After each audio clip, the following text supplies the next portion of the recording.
একটি অদ্ভুত তথ্য দিয়ে শুরু করি। 1971 সালে যে দেশটি বাংলাদেশের বিরুদ্ধে ছিল, জাতিসংঘে ভেটো দিয়েছিল, পাকিস্তানকে অস্ত্র দিয়েছিল, সেই দেশটি আজ বাংলাদেশের সবচেয়ে বড় বাণিজ্যিক অংশীদার। বাংলাদেশের সেনাবাহিনীর 80% অস্ত্র সরবরাহ করে এবং বাংলাদেশের নতুন সরকার ক্ষমতায় এসে প্রথম বিদেশ সফরে সেই দেশেই গেছে। সেই দেশটি চীন। আর অন্যদিকে যে দেশটি 1971 সালে বাংলাদেশের জন্য যুদ্ধ করেছিল, রক্ত দিয়েছিল, 1 কোটি শরণার্থীকে আশ্রয় দিয়েছিল, সেই দেশটির সঙ্গে বাংলাদেশের সম্পর্ক আজ এতটাই জটিল যে ঢাকায় প্রকাশ্যে ভারত বিরোধী স্লোগান উঠেছে। এটি কোনো দুর্ঘটনা নয়, এটি একটি দীর্ঘ প্রক্রিয়ার ফল।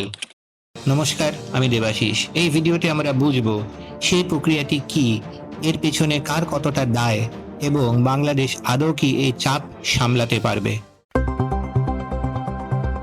ভারত বাংলাদেশ সম্পর্কটা শুরু হয়েছিল এক অসম ভিত্তির উপরে। এক পক্ষ উপকার করেছে, আরেক পক্ষ কৃতজ্ঞ। এই সম্পর্কে ভারসাম্য কখনোই ছিল না এবং ভারত এই কৃতজ্ঞতাকে একটি স্থায়ী সম্পদ মনে করেছিল, যেটা কখনোই ফুরোবে না। কিন্তু কৃতজ্ঞতা একটি দেশ চালায় না, স্বার্থ চালায়, আর স্বার্থের জায়গায় ভারত বারবার বাংলাদেশকে আঘাত করেছে। তিস্তার কথাই ধরুন, এই নদীর জল বাংলাদেশের উত্তরাঞ্চলের কৃষি জীবনের মূল ভিত্তি। শুকনো মৌসুমে ভারত তিস্তার জল আটকে রাখে, তার ফলে বাংলাদেশের মাঠ ফেটে যায়, ফসল নষ্ট হয়। চুক্তির আলোচনা চলছে সেই 1983 সাল থেকে। প্রতিটি ভারতীয় প্রধানমন্ত্রী ঢাকায় এসে প্রতিশ্রুতি দিয়ে গেছেন, কিন্তু চুক্তি হয়নি, কারণ পশ্চিমবঙ্গের সরকার রাজি নয়। অর্থাৎ ভারতের কেন্দ্রীয় সরকার চাইলেও রাজ্য রাজনীতির কারণে চুক্তি আটকে। বাংলাদেশের মানুষ 40 বছর ধরে এই একই উত্তর শুনে আসছে। এক সময়ে কৃতজ্ঞতা ধৈর্য পরিণত হয়, ধৈর্য ক্ষোভে। আর এর সঙ্গে যোগ হয়েছে সীমান্তে বিএসএফ এর গুলিতে বাংলাদেশি নাগরিকের মৃত্যু। মানবাধিকার সংগঠন হিউম্যান রাইটস ওয়াচের নথি অনুযায়ী গত 2 দশকে এই সংখ্যা হাজার ছাড়িয়েছে। যে দেশ আপনাকে জন্ম দিতে সাহায্য করেছে, সেই দেশের সীমান্তরক্ষীরা যদি আপনার নাগরিককে গুলি করে, তাহলে সম্পর্কের আবেগটা কোথায় গিয়ে দাঁড়ায়? এই প্রশ্নের উত্তরই লুকিয়ে আছে কেন চীন এত সহজে বাংলাদেশে জায়গা করে নিতে পেরেছে।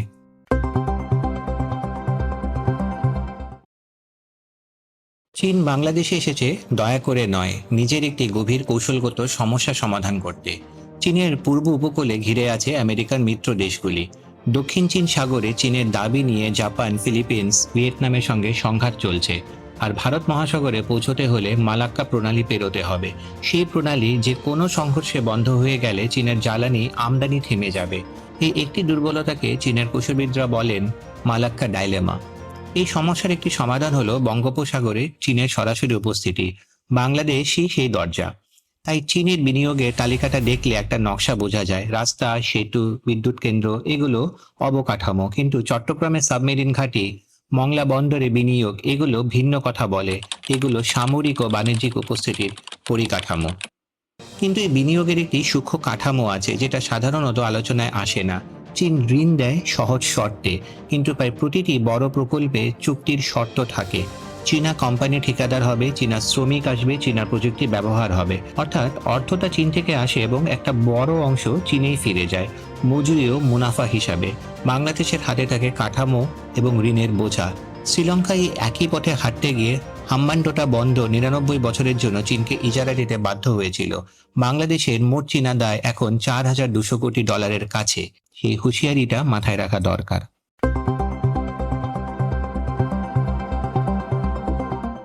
2024 সালের আগস্টে বাংলাদেশে সরকার পরিবর্তন হলো। মোহাম্মদ ইউনূসের নেতৃত্বে অন্তর্বর্তী সরকার দায়িত্ব নিল। ভূ রাজনীতির দৃষ্টিতে এটি শুধু একটি সরকার বদলের ঘটনা নয়। আগের সরকারের সময় ভারত বাংলাদেশ সম্পর্ক ছিল ঘনিষ্ঠ, প্রায় একতরফা। ঢাকা দিল্লির সঙ্গে পরামর্শ করে বড় সিদ্ধান্ত নিত। এর বিনিময়ে ভারত পেয়েছিল ট্রানজিট, সীমান্ত স্থিতিশীলতা এবং উত্তর পূর্ব ভারতে বিদ্রোহী গোষ্ঠীগুলির বিরুদ্ধে সহযোগিতা।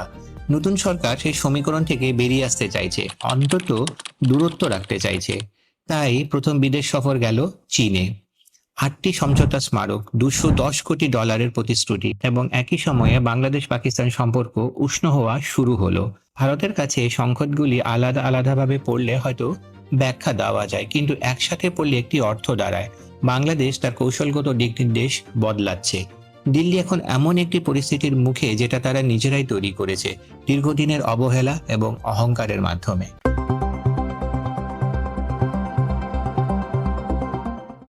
বাংলাদেশ দুটি ফাঁদে একসঙ্গে আটকে আছে।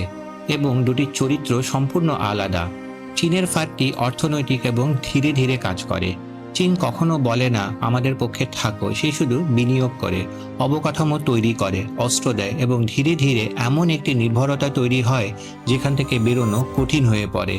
বাংলাদেশের সামরিক বাহিনীর 80% অস্ত্র চীন থেকে আসে। এর মানে হলো যন্ত্রাংশ, রক্ষণাবেক্ষণ, প্রশিক্ষণ সবকিছুতেই চীনের উপরে নির্ভরতা। কোনো সংঘাতের মুহূর্তে চীন যদি সেই সরবরাহ বন্ধ করে দেয়, বাংলাদেশের প্রতিরক্ষা কার্যত অকেজো হয়ে পড়বে। এটি দখল নয়, এটি নির্ভরতার মাধ্যমে নিয়ন্ত্রণ। ভারতের ফাঁদটি ভৌগোলিক এবং সঙ্গে সঙ্গে কাজ করে। বাংলাদেশের 3 দিকে ভারত, একমাত্র ভূমিপথে বাইরে যাওয়ার সুযোগ সীমিত। বাণিজ্যের বড় অংশ ভারতের উপর নির্ভরশীল। বিদ্যুৎ আমদানি হয় ভারত থেকে। ভারত চাইলে কোনো যুদ্ধ ছাড়াই শুধু বাণিজ্যিক ও পরিবহন সিদ্ধান্তের মাধ্যমে বাংলাদেশের অর্থনীতিতে গভীর চাপ সৃষ্টি করতে পারে। এই দুটি ফাঁদ মিলিয়ে বাংলাদেশের অবস্থা হলো, একদিকে সরে গেলে অন্যদিক সক্রিয় হয়। দুটো থেকেই মুক্ত পাওয়া সম্ভব নয়, শুধু ব্যবস্থাপনা সম্ভব।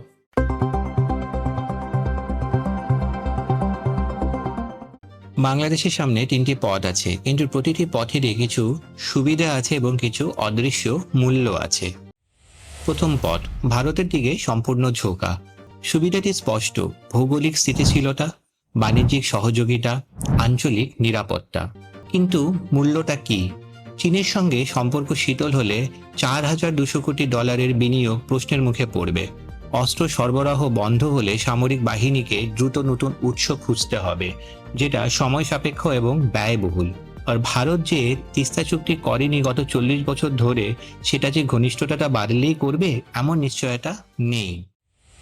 চীনের দিকে সম্পূর্ণ ঝুঁকলে কি হবে? সুবিধা স্পষ্ট: বিনিয়োগ, অবকাঠামো, সামরিক সহযোগিতা। কিন্তু মূল্যটা কি? ভারত 3 দিক থেকে ঘেরা। সীমান্ত চাপ, বাণিজ্যে বাধা, বিদ্যুৎ সংকট যে কোনো মুহূর্তে তৈরি হতে পারে। এবং চীনের ঋণের বোঝা দীর্ঘমেয়াদে দেশের সার্বভৌমত্বকে প্রশ্নের মুখে ফেলতে পারে।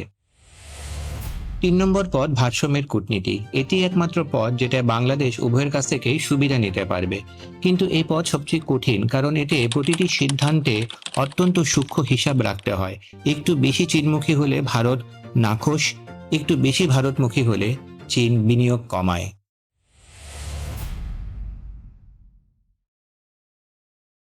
বাংলাদেশের আসল সংকট সামরিক নয়, অর্থনৈতিক নয়, সংকটটা কৌশলগত, স্পষ্টতার। বাংলাদেশ কি জানে সে কি চায়? 10 বছর পরে কেমন দেখতে চায় নিজেকে? কোন স্বার্থগুলো অলঙ্ঘনীয়, যেগুলোতে ভারত বা চীন কেউ হস্তক্ষেপ করতে পারবে না? এই প্রশ্নগুলোর উত্তর যদি ঢাকায় স্পষ্ট থাকে, তাহলে ভারত বা চীন কেউ বাংলাদেশকে নিজের দাবার ঘুঁটি বানাতে পারবে না। আর যদি না থাকে, তাহলে দাবার ঘুঁটি হওয়াটা শুধু সময়ের অপেক্ষা। আপনার কি মনে হয়, বাংলাদেশের নেতৃত্বের কাছে সেই স্পষ্টতা আছে? নিচে মন্তব্য করুন। নমস্কার।